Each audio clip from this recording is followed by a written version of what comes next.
நீ கர்த்தருடைய கையில் அலங்காரமான கிரீடமும் உன் தேவனுடைய கரத்தில் ராஜ முடியுமாயிருப்பாய். ஏசாயா 62:3.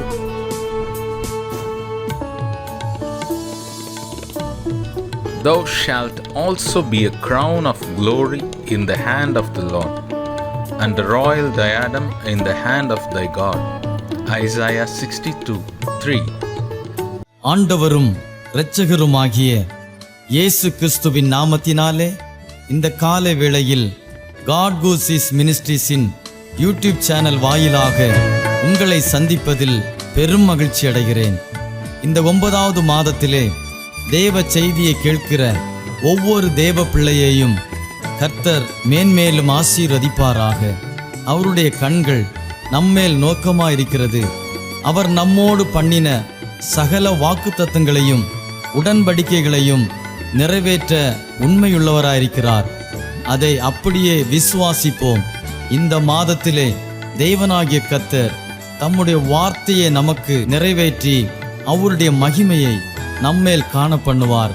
இதை கேட்கிற ஒவ்வொருவரும் எதிர்பார்ப்புடன் அவருடைய வார்த்தைகளுக்கு கீழ்ப்படிந்து காத்திருப்போம். தேவனாகிய கர்த்தர் தாமே இந்த மாதத்திலும் அவருடைய வார்த்தையை அனுப்பி நம் மத்தியில் பெரிய காரியங்களை செய்வாராக. ஆமென்.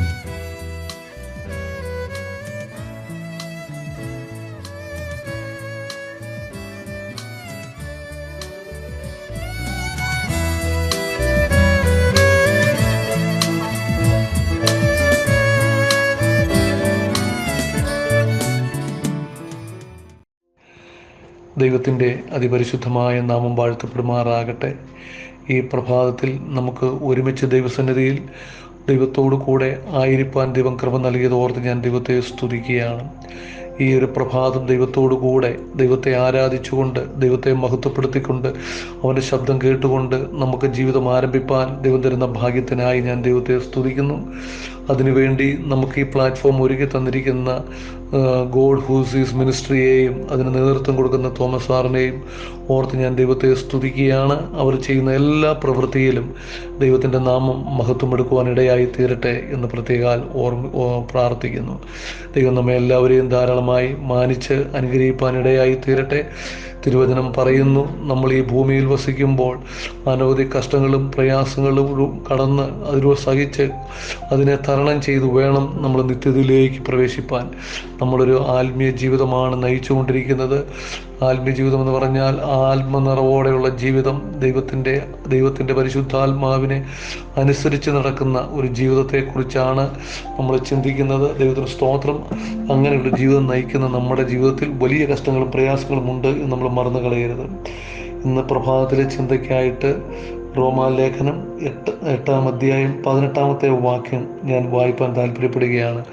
റോമാലേഖനം 8-ാം അധ്യായം 18-ാമത്തെ വാക്യം. അതിലിപ്രകാരമാണ് എഴുതിയിരിക്കുന്നത്: നമ്മിൽ വെളിപ്പെടുവാനുള്ള തേജസ് വിചാരിച്ചാൽ ഈ കാലത്തിലെ കഷ്ടങ്ങൾ സാരമില്ല എന്ന് ഞാൻ എണ്ണുന്നു. പൗലോസ് അപ്പോസ്തലൻ റോമിലെ വിശ്വാസികൾക്ക് സ്തോത്രം അവിടെ താൻ വരാൻ ആഗ്രഹിക്കുന്നു എന്ന് തൻ്റെ ആഗ്രഹത്തെ പ്രകടിപ്പിച്ചുകൊണ്ട് തൻ്റെ വരവിന് മുന്നോടിയായി താൻ ഒരു ലെറ്റർ കത്ത് അവർക്ക് എഴുതി അയക്കുകയാണ്. പക്ഷേ ആ കത്തിൽ താൻ പറയാൻ അനേക വിഷയങ്ങൾ അതിനെക്കുറിച്ച് താൻ സംസാരിക്കുന്നുണ്ട്. അനവധി ഇഷ്യൂസ് ക്രിസ്ത്യൻസ് ഫേസ് ചെയ്യുന്ന അനവധി വിഷയങ്ങളെ താൻ ഈ ലേഖനത്തിൽ അല്ലെങ്കിൽ ഈ കത്തിലൂടെ ആ ജനത്തെ, റോമിലുള്ള വിശ്വാസ സമൂഹത്തെ പറഞ്ഞ് പ്രബോധിപ്പിക്കുന്നതായിട്ട് നമുക്ക് കാണാൻ കഴിയുന്നുണ്ട്. സ്തോത്രം. അത് വലിയ ഒരു സുവിശേഷത്തിൻ്റെ ബാക്ക്ഗ്രൗണ്ടാണ്. സുവിശേഷം എന്താണെന്ന് പഠിപ്പിക്കുന്നു. അത് വിശ്വസിച്ചാലുള്ള ഗുണങ്ങൾ എന്താണെന്ന് കൃത്യമായി നമ്മെ പഠിപ്പിക്കുകയാണ്. മനുഷ്യന് റോമാലേഖനം 8-ാം അധ്യായം ആരംഭിക്കുന്നത് തന്നെ ഇപ്രകാരമാണ് പറഞ്ഞുകൊണ്ടാണ്: അതുകൊണ്ട് ഇപ്പോൾ ക്രിസ്തുവേശുവിലുള്ളവർക്ക് ഒരു ശിക്ഷാവിധിയുമില്ല.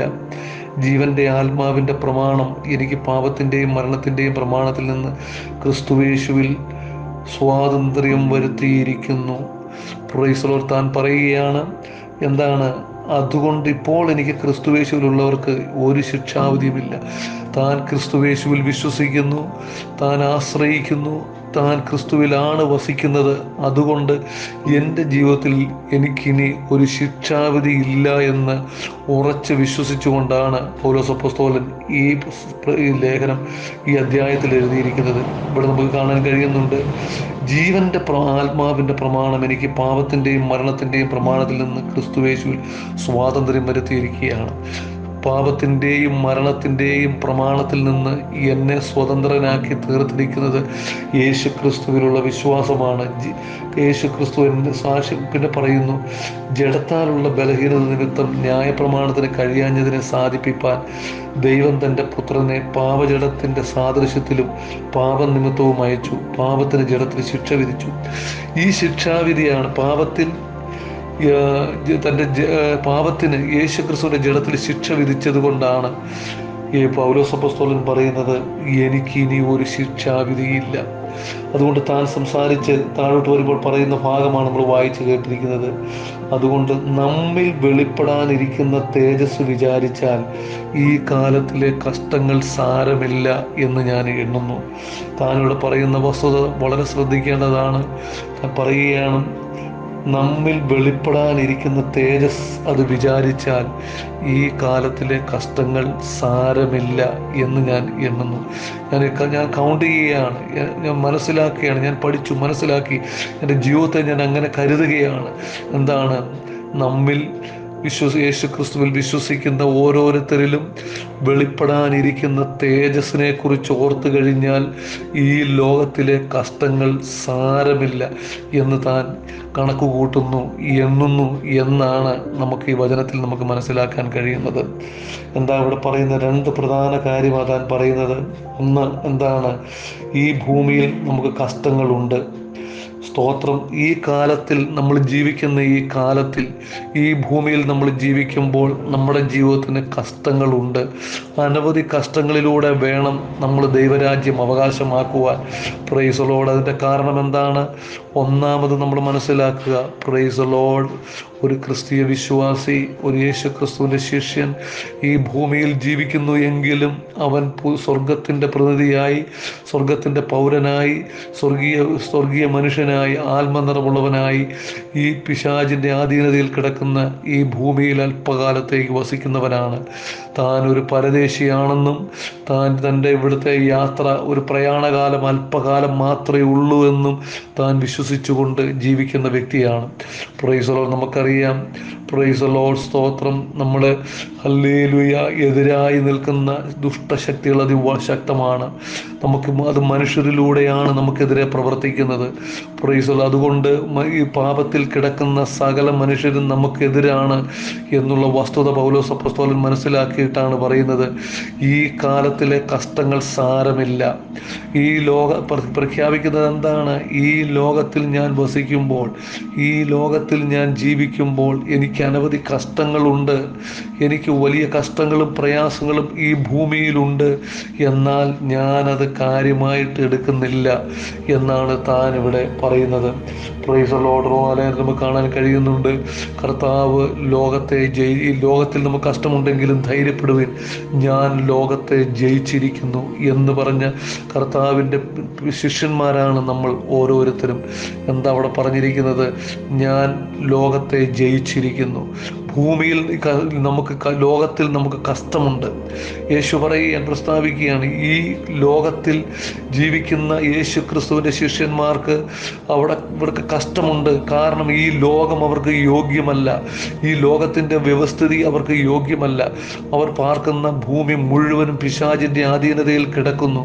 ഇവിടെ സകല മനുഷ്യരും പാപത്തിൽ വീണ് പിശാചിൻ്റെ അടിമകളായി ജീവിച്ച് അവർ നഷ്ടപ്പെട്ടു പോകുന്നവരാണ്. അതുകൊണ്ട് നമ്മളോട് ഇവർക്ക് പ്രശ്നമുണ്ട്. ആകയാൽ ഈ ലോകത്തിൽ നമുക്ക് കഷ്ടമുണ്ട്. Praise the Lord. ദൈവവചനം പറയുന്നു, നമ്മൾ അനുഭവിക്കുന്ന കഷ്ടങ്ങൾ എങ്ങനെയുള്ള കഷ്ടങ്ങളാണ്? Price the Lord. നമ്മളൊരു കള്ളനോ കൊലപാതകനോ ബിംബാരാധിയോ ആയിട്ടല്ല, കർത്താവിൻ്റെ യേശു ക്രിസ്തുവിൻ്റെ നാമം ധരിച്ചുകൊണ്ടാണ് നമ്മൾ കഷ്ടം അനുഭവിക്കുന്നത്. 1 പത്രോസിൻ്റെ ലേഖനം 4-ാം അധ്യായം 12 മുതലുള്ള വാക്യങ്ങൾ നമ്മൾ വായിക്കുമ്പോൾ നമുക്ക് മനസ്സിലാക്കാൻ കഴിയുന്നു, പ്രിയമുള്ളവരെ, നിങ്ങൾക്ക് പരീക്ഷയ്ക്കായി സംഭവിച്ചിരിക്കുന്ന അഗ്നിശോധനയെങ്കിൽ ഒരപൂർവ കാര്യം നിങ്ങൾക്ക് വന്നു ഭവിച്ചു വന്നുകൂടി എന്ന് വെച്ച് അതിശയിച്ചു പോകരുത്. ക്രിസ്തുവിൻ്റെ കഷ്ടങ്ങൾക്ക് പങ്കുള്ളവരാകും തോറും സന്തോഷിപ്പിൻ. എന്താ പറയുന്നത്? നമുക്ക് നേരിടുന്ന ഈ അഗ്നിശോധനയിൽ ഒരു അപൂർവ കാര്യമാണ് സംഭവിച്ചു പോയിരിക്കുന്നത് എന്ന് വെച്ച് ആശ്ചര്യപ്പെടരുത്. കാരണം എന്താണ്? സ്തോത്രം. ഇവിടെ പറയുന്നു, ക്രിസ്തുവിൻ്റെ കഷ്ടങ്ങൾക്ക് പങ്കുള്ളവരാകും തോറും സന്തോഷിച്ചു കൊള്ളുവിൻ. നമ്മുടെ കർത്താവ്, നമ്മളെ രക്ഷകനായിരിക്കുന്നവൻ, നമ്മളെ രക്ഷിപ്പാനായി ഈ ലോകത്തിൽ കഷ്ടമനുഭവിച്ചു. തൻ്റെ ശരീരം മുഴുവനും തകർക്കപ്പെടുവാനിടയായി. തൻ്റെ ഓരോ കോശങ്ങളും ഓരോ രോമകൂപങ്ങൾ പോലും പ്രൈസ് ദി ലോർഡ്, സ്തോത്രം, തകർക്കപ്പെടുവാനിടയായി തീർന്നു എന്ന് വചനം വായിക്കുമ്പോൾ നമുക്ക് മനസ്സിലാക്കാൻ കഴിയുന്നുണ്ട്. അവൻ ഈ ലോകത്തിൽ അപമാനിക്കപ്പെട്ടു. അവൻ ഈ ലോകത്തിൽ വലിയ വലിയ നിന്ദകൾ സഹിക്കേണ്ടതായി വന്നു. ക്രൂശ് മരണം അവൻ എടുക്കേണ്ടതായി വന്നു. എന്തിനു വേണ്ടിയാണ്? അത് നമ്മുടെ വിടുതലിനും നമ്മുടെ മാനസാന്തരത്തിനും വേണ്ടിയാണ്. അതുകൊണ്ട് പറയുകയാണ്, ഈ ലോകത്തിൽ അവനെ ഫോളോ ചെയ്യുന്ന, നമുക്ക് വേണ്ടി കഷ്ടം അനുഭവിച്ചവനെയാണ് ഫോളോ ചെയ്യുന്നതെങ്കിൽ പൗലോസ് അപ്പോസ്തലൻ തന്നെ പറയുന്നു, എൻ്റെ ശരീരത്തിന്മേൽ ഈ കർത്താവിന് സഹിക്കേണ്ടതിന് ഈ തലമുറയിൽ ഞാനത് വഹിക്കുന്നു. അതെൻ്റെ ശരീരത്തിൽ ഞാൻ പൂരിപ്പിക്കുകയാണ് എന്നാണ് പൗലോസ് അപ്പോസ്തലൻ പറയുന്നത്. കർത്താവിൻ്റെ കഷ്ടതകൾ കുറവായിരിക്കുന്നത് ഞാൻ എൻ്റെ ശരീരത്തിൽ പൂരിപ്പിക്കുന്നു എന്ന് പറഞ്ഞാൽ, ഈ തലമുറയിൽ പ്രിയമുള്ളവർ, നമ്മളാണ് പൗലോസിൻ്റെ സ്ഥാനത്ത് നിന്നുകൊണ്ട് ആ കഷ്ടങ്ങളെ ഏറ്റെടുത്ത് പ്രൈസ് ദി ലോർഡ് നമ്മൾ കർത്താവിന് വേണ്ടി അത് നമ്മുടെ സാഹചര്യത്തിൽ, നമ്മുടെ തലമുറയിൽ നമ്മൾ പൂരിപ്പിച്ചുകൊണ്ടിരിക്കുന്നത് എന്ന് മറന്നു കളയരുത്.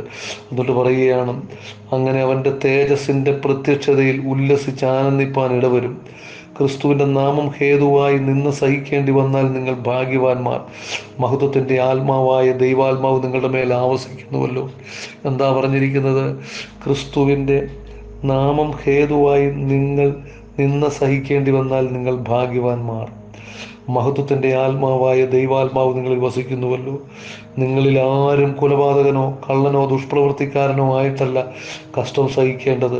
പരകാര്യങ്ങളിൽ ഇടപെടുന്നവനുമായിട്ടല്ല. ക്രിസ്ത്യാനിയായിട്ട് കഷ്ടം സഹിക്കേണ്ടി വന്നാലോ ലജ്ജിക്കരുത്. ഈ നാമം ധരിച്ച് ദൈവത്തെ മഹത്വപ്പെടുത്തുകയത്രേ വേണ്ടത്. എന്താ പറയുന്നത്? വളരെ ശക്തമായ സന്ദേശമാണ് പറയുന്നത്. പൗലോസ് അപ്പോസ്തലൻ പറയുന്നു, ഈ ലോകത്തിൽ നമുക്ക് കഷ്ടമുണ്ട്. ആർക്കാണ്? യേശുവിൻ്റെ ശിഷ്യന്മാർക്ക്, പത്രോസിന്, പൗലോസിന്, യോഹന്നാന്, സ്തോത്രം, അപ്പോസ്തലന്മാർക്ക്, യേശുവിൽ വിശ്വസിക്കുന്ന ഓരോ ശിഷ്യനും ഈ ലോകത്തിൽ കഷ്ടമുണ്ട്. ആ കഷ്ടം യേശുവിൻ്റെ ശിഷ്യനായിരിക്കുന്നത് കൊണ്ടാണ് നമ്മൾ സഹിക്കുന്നത് എന്നാണ് പറയുന്നത്. അതുകൊണ്ട് ഒന്നാമത് നമ്മൾ ചിന്തിക്കുക, ഈ ലോകത്തിൽ നമ്മൾ വസിക്കുമ്പോൾ നമുക്ക് വലിയ കഷ്ടങ്ങളുണ്ട്. എന്നാൽ അത് പൗലോസ് അപ്പോസ്തലൻ പറയുന്ന ഭാഗം ചിന്തിക്കുക. എന്താണ് റോമാലേഖനത്തിൽ പറയുന്നത്? പ്രൈസ് 8:28 നമ്മൾ കണ്ടു, നമ്മിൽ വെളിപ്പെടാനിരിക്കുന്ന തേജസ്. നമ്മളിൽ ഒരു തേജസ് വെളിപ്പെടും. ഈ കഷ്ടം അനുഭവിക്കുന്ന നമ്മൾ, രണ്ടാമതായി പൗലോസ് പറയുകയാണ്, ഒരു തേജസ് വെളിപ്പെടാനുണ്ട്. നമ്മളെ ദൈവം തേജസ്കരിക്കപ്പെടുന്ന ഒരു നിമിഷമുണ്ട്. നമ്മുടെ പാപങ്ങളിൽ നിന്ന് മോചിച്ചു, നമ്മളെ വിളിച്ചു, സ്തോത്രം, പാപങ്ങളെ മോചിച്ചു, നമ്മളെ നിർമ്മലീകരിച്ച് തേജസ്കരിച്ചിരിക്കുകയാണ്. അതിൻ്റെ പൂർണ്ണത, അതിൻ്റെ ക്ലൈമാക്സിൽ നമ്മൾ വെളിപ്പെടുമ്പോൾ, അത് ഈ ഭൂമിയിൽ ജീവിക്കുന്ന കാലത്തേക്കാൾ ഉപരി മരിച്ച് അടക്കപ്പെട്ട് കർത്താവിൻ്റെ നാളിൽ നമ്മൾ ഉയർക്കുമ്പോൾ, അല്ലെങ്കിൽ സ്തോത്രം കർത്താവിൻ്റെ വരവ് നാളിൽ നാം രൂപാന്തരപ്പെട്ട് എഴുന്നേൽക്കുമ്പോൾ നമ്മളിൽ വ്യാപരിപ്പാനിരിക്കുന്ന തേജസ് എത്രമാത്രമാണെന്ന് അന്ന് വെളിപ്പെട്ടു വരും. പ്രിയമുള്ളവരെ, പൗലോസ് അപ്പോസ്തലൻ പറയുകയാണ്, നമ്മളിൽ വെളിപ്പെടാനിരിക്കുന്ന തേജസ് അത് ഭയങ്കര തേജസ്സാണെന്നാണ് പൗലോസ് അപ്പോസ്തലൻ പറയുന്നത്. Price the Lord. നമ്മൾ ഹല്ലേലൂയ. യേശു ക്രിസ്തു പൂർണ്ണ മനുഷ്യനാണ്, പൂർണ്ണ ദൈവമാണെങ്കിലും തൻ്റെ രണ്ട് ശിഷ്യന്മാരെ, പത്രോസിനെയും യോഹന്നാനെയും കൂട്ടിക്കൊണ്ട് മറുരൂപമലയിലേക്ക് കടന്നുപോയി. അവിടെ താൻ തേജസ്കരിക്കപ്പെട്ടു. അവിടെ തൻ്റെ ശരീരം വെട്ടിത്തിളങ്ങുന്ന അനുഭവത്തിലേക്ക് വരുവാനിടയായി. 1000 സൂര്യനെ നോക്കുന്നതിനേക്കാൾ പ്രകാശമുള്ളവനായി അവൻ്റെ മുഖം തീർന്നു. അവൻ്റെ ശരീരം വെട്ടിത്തിളങ്ങി എന്ന് നമ്മൾ വചനത്തിൽ നമ്മൾ വായിക്കുന്നുണ്ട്. മോശ പർവ്വതത്തിൽ നിന്നിറങ്ങി വന്നപ്പോൾ മോശയുടെ മുഖത്തേക്ക് നോക്കുവാൻ കഴിയാതെ കഴിയാതെ ഇസ്രായേൽ ജനങ്ങൾ തങ്ങളുടെ മുഖം മറച്ചു. കാരണം മോശയിൽ നിന്ന് പുറപ്പെട്ടു വരുന്ന തേജസ് അത്ര ഭയങ്കരമായിരുന്നു എന്ന് നമുക്ക് വചനത്തിൽ നമുക്ക് കാണാൻ കഴിയുന്നുണ്ട്. അതിനുശേഷം മോശ മുഖത്ത് ഒരു കവർ ചെയ്ത്, ഒരു വെയിലിട്ട്, ഒരു തുണിയിട്ട് താൻ കവർ ചെയ്തിരുന്നു നമുക്ക് കാണാൻ കഴിയുന്നുണ്ട്. തൻ്റെ ശേഷമുള്ള കാലത്തൊക്കെ താൻ അങ്ങനെ തന്നെയാണ് വസിച്ചത്. കാരണം എന്താണ്? ദൈവത്തിൽ നിന്ന് താൻ പ്രാപിച്ച തേജസ് അത്ര ഭയങ്കരമായിരുന്നു എന്ന് നമുക്ക് മനസ്സിലാക്കാൻ കഴിയുന്നുണ്ട്. ഈ തേജസ്സാണ് നമ്മളും പ്രാപിപ്പാനായി പോകുന്നത്. പൗലോസ് അപ്പോസ്തലൻ പറയുന്നു, നമ്മൾ രൂപാന്തരപ്പെടുന്ന നിമിഷം നമ്മൾ സ്തോത്രം 1 തെസ്സലോനിക്കർ ലേഖനം 4-ാം അധ്യായം 15-ാമത്തെ വാക്യം, കർത്താവിൻ്റെ പ്രത്യക്ഷതയിൽ ജീവനോട് ശേഷിക്കുന്നവരായ നാം നിദ്ര കൊണ്ടവർക്ക് മുമ്പാകെയില്ല എന്ന് ഞാൻ കർത്താവിൻ്റെ വചനത്താൽ നിങ്ങളോട് പറയുന്നു. കർത്താവ് താൻ ഗംഭീരനാദത്തോടും പ്രധാന ദൂതൻ്റെ ശബ്ദത്തോടും ദൈവത്തിൻ്റെ കാഹളത്തോടും കൂടെ സ്വർഗത്തിൽ നിന്നിറങ്ങി വരികയും ക്രിസ്തുവിൽ മരിച്ചവർ ഉയർത്തെഴുന്നേൽക്കുകയും ചെയ്യും. Price the Lord. നമ്മൾ തേജസ്കരിക്കപ്പെട്ട് ഉയർത്തെഴുന്നേൽക്കുന്ന ഒരവസ്ഥയെക്കുറിച്ച് പൗലോസ് അപ്പോസ്തലൻ 1 തെസ്സലോനിക്കർ ലേഖനം 5-ാം അധ്യായം 4-ാം അധ്യായം 14, 15, 16 വാക്യങ്ങളിലൊക്കെ കൃത്യമായി രേഖപ്പെടുത്തിയിരിക്കുകയാണ്. Price the Lord. നമ്മൾ ഒരിക്കൽ രൂപാന്തരപ്പെടും. നമ്മൾ ആള് മാറിയവനെ പോലെ ഇന്ന് നമ്മുടെ നശിച്ചു കിടക്കുന്ന ഈ രോഗമയമായ ക്ഷീണിച്ചിരിക്കുന്ന ഈ ശരീരം വിട്ട് ക്രിസ്തു ഉയർത്തെഴുന്നേറ്റപ്പോൾ പ്രാപിച്ചതുപോലെയുള്ള ഒരാത്മ ശരീരം നമ്മൾ പ്രാപിച്ച് വളരെ പ്രകാശമയമായ ഒരു ജീവിതം നമ്മൾ പ്രാപിച്ചെടുക്കും എന്നാണ് ഈ വചനം നമ്മെ പഠിപ്പിക്കുന്നത്. അതുകൊണ്ട് പൗലോസ് അപ്പോസ്തലൻ പറയുന്നത് എന്താണ്? നമ്മൾ രൂപാന്തരപ്പെടും, നമ്മുടെ ജീവിതത്തിന് മാറ്റം വരും. ഈ കഷ്ടതയുള്ള ഈ മൺമയമായിരിക്കുന്ന ജഡം, ഈ ശരീരം മാറും, നമ്മൾ വിൺമയമായ ശരീരം പ്രാപിക്കും. Price the Lord. അന്ന് സ്തോത്രം നമ്മൾ തെളിഞ്ഞ് പ്രകാശിക്കുന്നവരായിരിക്കും. പൗലോസ് അപ്പോസ്തലൻ ഈ ഒരു അനുഭവത്തെ മുന്നിൽ കണ്ടുകൊണ്ട് വിളിച്ചു പറയുകയാണ്, പ്രിയമുള്ളവരെ, നമ്മുടെ കഷ്ടങ്ങൾ സാരമില്ല. ഈ ലോകത്തിലെ നമ്മുടെ കഷ്ടങ്ങൾ സാരമില്ല. ചിലപ്പോൾ പലരും സാമ്പത്തികമായ പ്രതിസന്ധിയിലൂടെ കടന്നു പോകുന്നു, പലരും മറ്റ് രോഗത്താൽ കടന്നു പോകുന്നു, തളർന്നു പോകുന്നു. വിശ്വാസ ജീവിതത്തിലേക്ക് കടന്നു വന്നിട്ടും കർത്താവെ കഷ്ടമോ എനിക്കെന്ന് ചോദിക്കുന്ന പലരുമുണ്ട്. അവരൊക്കെയും മനസ്സിലാക്കുക, നമ്മൾ ജഡത്തിൽ വസിക്കുന്നിടത്തോളം ഈ ജഡം ഹല്ലേലൂയ അതിന് വീണ്ടെടുപ്പായിട്ടില്ല. ഈ ജഡം, പാപ സ്വഭാവമുള്ള ഈ ജഡം അതിൽ വസിക്കുന്നിടത്തോളം നമുക്ക് കഷ്ടവും പ്രയാസവുമുണ്ട്. Praise the Lord. നമുക്ക് രോഗങ്ങളുണ്ട്, നമുക്ക് അപമാനങ്ങളുണ്ട്, നിന്ദകളുണ്ട്, ബലഹീനതകളുണ്ട്. എന്നാൽ ഇത് മാറി തേജസ്കരിക്കപ്പെടുന്ന ഒരു അനുഭവം വരുമെന്നും അന്ന് സ്തോത്രം നമ്മളെല്ലാവരും തേജസ്സോടെ ദൈവത്തിൻ്റെ മുമ്പിൽ നിൽക്കുമെന്നുമാണ് പൗലോസ് അപ്പോസ്തലൻ ഇവിടെ വിളിച്ചു പറയുന്നത്. പ്രിയമുള്ളവരെ, നമ്മുടെ പ്രത്യാശ വർദ്ധിക്കട്ടെ. ദൈവസന്നിധിയിലുള്ള നമ്മുടെ പ്രത്യാശ വർദ്ധിക്കട്ടെ. നമ്മളൊന്ന് രൂപാന്തരപ്പെടട്ടെ. ഹല്ലേലൂയ. ആകയാൽ നമ്മുടെ ജീവിതത്തെ പൂർണ്ണമായി ദൈവത്തിൽ സമർപ്പിച്ചുകൊണ്ട് നമുക്ക് ക്രിസ്തുയേശുവിൽ ജീവിപ്പാനിടയായി തീരട്ടെ. തിരുക്കരങ്ങളിലേക്ക് നമുക്ക് ഏൽപ്പിച്ചു കൊടുക്കാം. ഇന്ന് ഈ നിമിഷം നമുക്ക് ഏൽപ്പിച്ചു കൊടുക്കാം. നമ്മൾ ഈ ഭൂമിയിൽ വസിക്കുമ്പോൾ നമുക്ക് കഷ്ടങ്ങളുണ്ട്, പ്രയാസങ്ങളുണ്ട്. യേശു പറഞ്ഞു, ഞാൻ ലോകത്തെ ജയിച്ചിരിക്കുന്നു. ഈ ലോകത്തിൽ നിങ്ങൾ കഷ്ടമുണ്ട് എങ്കിലും ധൈര്യപ്പെടുവിൻ, ഞാൻ ലോകത്തെ ജയിച്ചിരിക്കുന്നു. ആ യേശുവിനെ പിൻപറ്റുന്ന നമുക്ക് ഈ ലോകത്തിൽ അനവധി കഷ്ടങ്ങളുണ്ടെങ്കിലും അതിനെ യേശു ജയിച്ചിരിക്കുകയാണ്. യേശുവിൽ വസിക്കുന്ന, യേശുവിൽ ചാരിയിരിക്കുന്ന, ഈ കഷ്ടങ്ങളിൽ തരണം ചെയ്യുവാൻ കൃപ നൽകുന്ന, പ്രാപ്തി നൽകുന്ന യേശുവിനോട് നമുക്ക് പ്രാർത്ഥിക്കാം. അവനിൽ നമുക്ക് വിശ്വസിപ്പാനിടയായി തീരട്ടെ, ആശ്രയിപ്പാനിടയായി തീരട്ടെ. നമുക്ക് പ്രത്യാശിക്കാം, ഈ ലോകത്തിലെ കഷ്ടങ്ങൾ സാരമില്ല. കാരണം എൻ്റെ ഹല്ലേലൂയ വെളിപ്പെടുവാനിരിക്കുന്ന തേജസ് അതിഭയങ്കരമാണ്. ഇന്ന് ഈ വചനങ്ങളാൽ ദൈവം നമ്മെ സഹായിക്കട്ടെ. നമുക്ക് ദൈവത്തോട് പ്രാർത്ഥിക്കാം. കരുണയുള്ള ദൈവമേ, സ്വർഗീയ പിതാവേ, ഈ രാത്രിക്കായി ഞങ്ങൾ അങ്ങയെ സ്തുതിക്കുന്നു. അങ്ങയുടെ തിരുസന്നിധിയിൽ ഞങ്ങൾ കടന്നു വരികയാണ്. ഈ പ്രഭാതത്തിൽ ദൈവം ഞങ്ങളെ ഓരോരുത്തരെയും അനുഗ്രഹിക്കണം. ഈ പ്രഭാതത്തിൽ ദൈവത്തിൻ്റെ മുഖത്തേക്ക് നോക്കി എഴുന്നേൽക്കുവാൻ ഞങ്ങൾ കൃപ നൽകി ഞങ്ങളോട് സംഭാഷിക്കുന്ന ദൈവത്തിൻ്റെ കരങ്ങളിലേക്ക് ഏൽപ്പിച്ചു തരികയാണ്. ഞങ്ങളുടെ മനസ്സിനെ ബലപ്പെടുത്തണം, ശരീരത്തിൻ്റെ ബലപ്പെടുത്തണം, ജീവിതത്തെ രൂപാന്തരപ്പെടുത്തണം. ഇന്ന് ദൈവം വലിയവനായി കൂടിയിരിക്കണം എന്ന് ഞങ്ങൾ അങ്ങയോട് പ്രാർത്ഥിക്കുന്നു. ദൈവത്തിൻ്റെ നന്മ ഞങ്ങൾക്ക് രുചിച്ചറിയുവാൻ കൃപ നൽകണമേ. കർത്താവേ, സ്തോത്രം. ഈ മീറ്റിങ്ങിന് നേതൃത്വം കൊടുക്കുന്ന തോമസ് സാറിനെയും കുടുംബമായി ഏൽപ്പിച്ചു തരികയാണ്. കർത്താവേ, ഞങ്ങൾക്കെല്ലാം കഷ്ടമുണ്ട് ഈ ഭൂമിയിൽ. എന്നാൽ കർത്താവെ, ഞങ്ങളിലത്തെ വെളിപ്പെടാനിക്ക് തേജസ് വിചാരിച്ചാൽ ഈ ലോകത്തിലെ കഷ്ടങ്ങൾ സാരമെന്ന് ഞങ്ങൾ എണ്ണുകയാണ്. ദൈവം ഞങ്ങളെ ഈ പ്രഭാതത്തിൽ അനുഗ്രഹിച്ചുകൊണ്ട് സ്തോത്രം. തിരുനാമം മഹത്വപ്പെടുത്തുകൊണ്ട് സ്തോത്രം. യേശു ക്രിസ്തുവിൻ്റെ നാമത്തിൽ തന്നെ ആമേൻ. നമുക്ക് സമാധാനത്തോടെ ആയിരിക്കാം. ദൈവം നമ്മെ എല്ലാവരെയും അനുഗ്രഹിക്കുമാറാകട്ടെ. Price the Lord.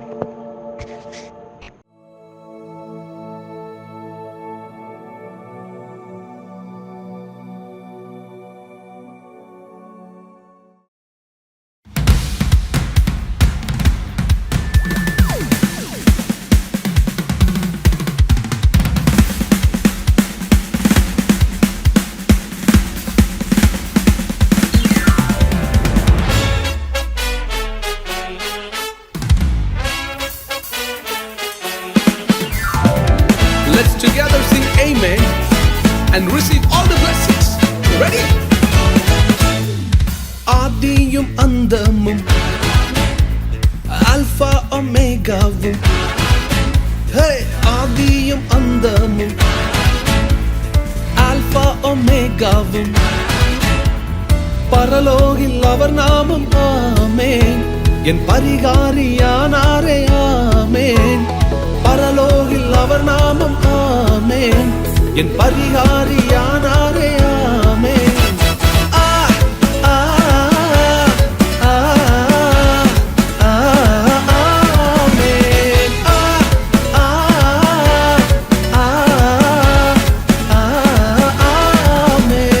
வார்த்தைக்கு அழிவில்லை, அது எல்லாமே செயலாகும்.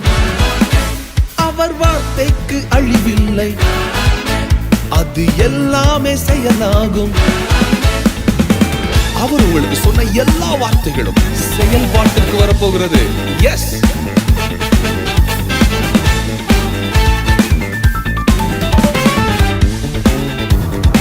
சங்கீதம் 91. உன்னதர் மறை உண்டு, நமக்கு வல்லவர் நிழல் உண்டு. உன்னதர் மறை உண்டு, நமக்கு வல்லவர் நிழல் உண்டு. பொல்லாப்பு நேராது ஆமென், ஒரு வாதையும் அணுகாது ஆமென். பொல்லாப்பு நேராது ஆமென், ஒரு வாதையும் அணுகாது ஆமென்.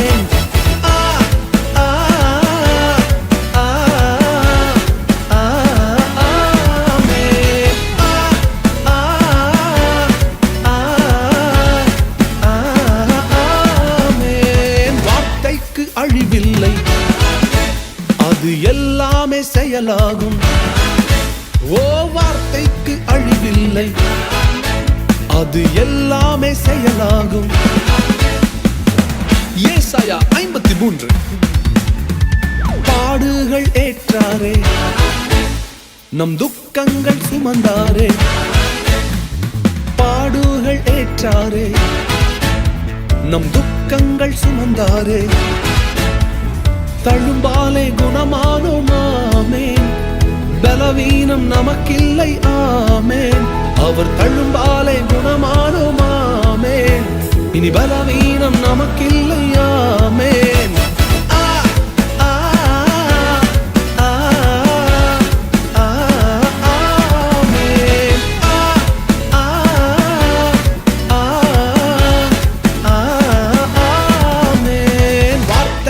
அழிவில்லை, அது எல்லாமே செயலாகும்.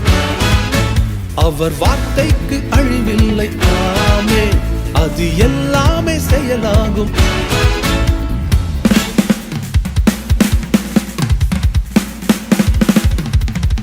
சங்கீதம் 126.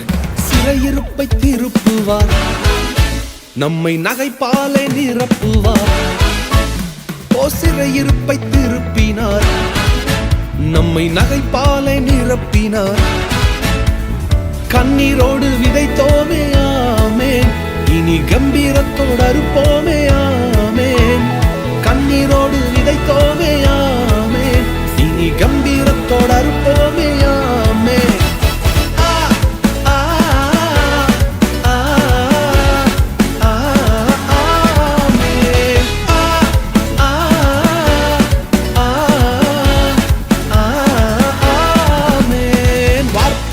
அழிவில்லை, அது எல்லாமே செயலாகும். அவர் வார்த்தைக்கு அழிவில்லை ஆமென், அது எல்லாமே செயலாகும்.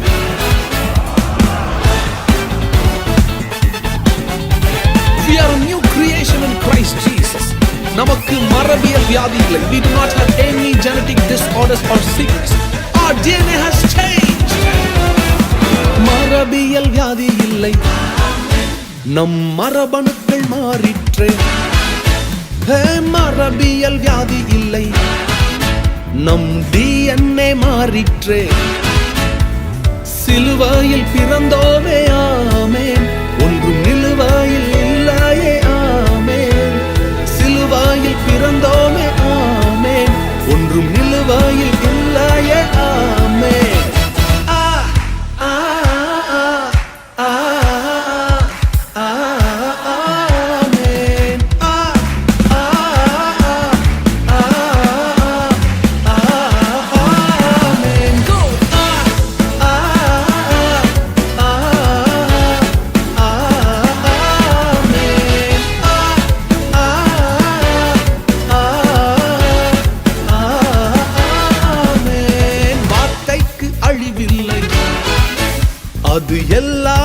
சாயலாகும்